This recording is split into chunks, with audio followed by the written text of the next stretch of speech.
o próximo tipo de fogo que iremos aprender é o fogo trincheira. É o fogo em formato de trincheira. Lembra que a trincheira era usada nas guerras, em especial na Segunda Guerra Mundial? Então, fogo de trincheira também tem a mesma ideia. É uma vala sendo cavada no chão para que condicione a lenha e essa possibilite o fogo e uma forma útil para cozinhar. Eu vou utilizar aqui o fogo de trincheira, que é muito bom em dias quentes por conta de que ela não expele calor, tanto calor, e também ela consome pouca lenha, certo? É um fogo mais para a cozinha. E eu vou usar aqui essa cevada aqui para servir como o nosso solo, certo? E eu já cortei, ok? Já cortei, como vocês podem ver aqui, ó. Cortei, tá aqui a nossa cevada. Eu vou usar isso aqui como se fosse a nossa trincheira, ok? Vou usar isso aqui como se fosse o utensílio que nós iremos abrir a trincheira, ó. Estou abrindo ela aqui, ó. Abrindo a minha trincheira.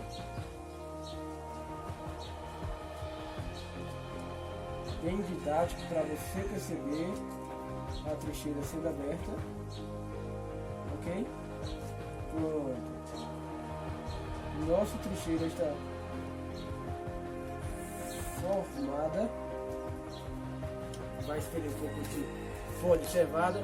Esse aqui é os nossas madeiras, né? Nossa lenha, propriamente dita, que será colocado na direção do vento, certo? Na direção do vento, para que o vento possa soprar e criar então uma labareda para que a pessoa que vai cozinhar não tenha que se queimar. O vento vai entrar por aqui e vai criar a labareda nessa região que eu estou colocando essas varinhas, que vai ficar a nossa panela, certo? Lembrando, eu cavo uma trincheira, eu cavo uma vala no chão, coloco a lenha na direção do vento, o vento vai entrar pela parte de trás da lenha, causando uma labareda, um fogo nessa região. Aí essas madeiras que eu coloquei aqui, elas devem ser madeira verde, ou se você dispor de algum utensílio que seja de ferro, para que não venha a queimar. Lembrando, não vai queimar se você colocar madeira verde, madeira grossas verdes, e você pode estar substituindo assim que uma danificar, ok? Esse fogo é muito bom porque ele não transmite muito calor e também ele é para um ambiente seco, onde você possa utilizá-lo sem nenhum problema, além dele ser bastante seguro.